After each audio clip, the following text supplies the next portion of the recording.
Hello lovely beautiful soul family.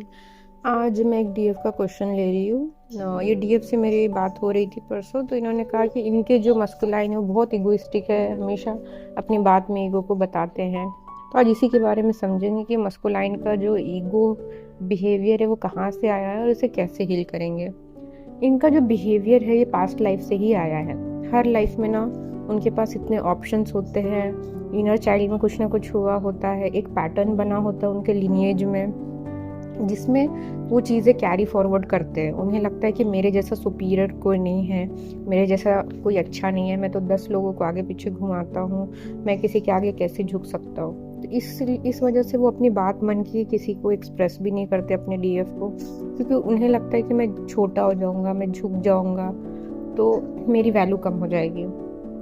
मेरे ये तो खुद मेरे पास पहले आती थी, ये करती थी, बात करती थी, मैं कैसे इसके सामने झुक सकता हूँ। तो ये ईगो माइंडसेट उनका और बढ़ जाता है जब डीएफ उनके पीछे पीछे भागती है। उसे इतना भगवान के जैसा ट्रीट करती है और उनके साथ ऐसा बिहेव करती है कि उनसे ज़्यादा कोई इम्पोर्टेंट नहीं है।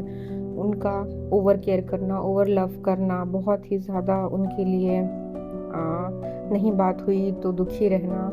तो ये एनर्जी ना कंटिन्यूसली डीएफ में जाती रहती है कि उधर से एनर्जी मिल रही है, याद करने पे मिल रही है, स्टेटस चेक हो रहा है, मिल रही है, भले बात भी नहीं कर रहे हो तो भी मिल रही है। जैसे ही डीएफ याद करना बंद करती है, थोड़ा सेल्फ कंट्रोल करती है, याद करना बंद करती है उन्हें, तो उनकी ना सांसें रुक जाती है। उनका जो ये इगोइस्टिक का पहला जो लेयर है वो धीरे से कम हो जाता है कि अरे कहीं से एनर्जी नहीं मिल रही है। वो इस तरीके से आपकी एनर्जी लेते लेते ना पूरा वो नार्सिसिस्ट बिहेवियर पे एक दिन आ जाता है। तो जब डीएफ का पहला स्टेप ये होगा कि वो जैसे ही बंद करेगी बात करना, तो वैसे ही डीएफ को मतलब एक झटका, डीएम को एक झटका लगता है। दूसरी चीज जो है इसको हील करने के बारे में बताती हूँ कि डीएफ को ना अपनी एनर्जी हमेशा ग्राउंड करनी चाहिए। डीएफ अपना जितना एनर्जी को ग्राउंड करेगी ना, तो उसकी एनर्जी इधर उधर लीक नहीं होगी। आप प्रॉपर अपनी एनर्जी को ग्राउंड कीजिए। ग्राउंड कहने का मतलब है नेचर से कनेक्ट होइए, अपने साथ कनेक्ट होइए।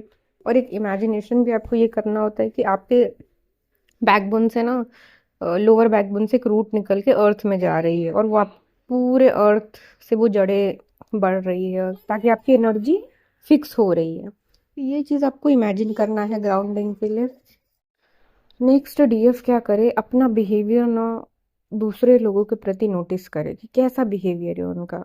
वो अपने मस्कुलाइन के साथ तो बहुत प्यार से, लेकिन कोई तो जीवन में ऐसा है जिसको वो ईगो दिखाती, जिससे वो बात करना प्रेफर नहीं करती, जिसको वो कहीं ना कहीं ईगो दिखाती। ऑफिस में फ्रेंड है, घर वाले हैं, रिश्तेदार है, जिसको वो ईगो दिखाती है। तो ये चीज़ वो आपकी रिफ्लेक्ट कर रहा है कि अगर आप उनसे तो प्यार से बात कर रहे हो, लेकिन कोई ना कोई कहीं ना कहीं ऐसा है जिसको ईगो दिखाया जा रहा है।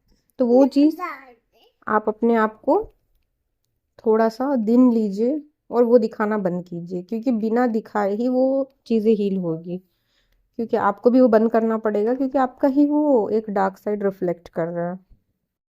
देखिए, ईगो एक तरीके का माइंडसेट होता है, आप जिसको इतना फीड करेंगे ना इतना बढ़ते जाएगा।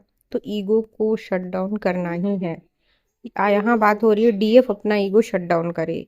सब लोगों के साथ आपको विनम्र ही रहना है, किसी से गुस्सा, किसी से ट्रिगर जो होता है ना आपको अपने दोस्तों से, परिवार वालों से।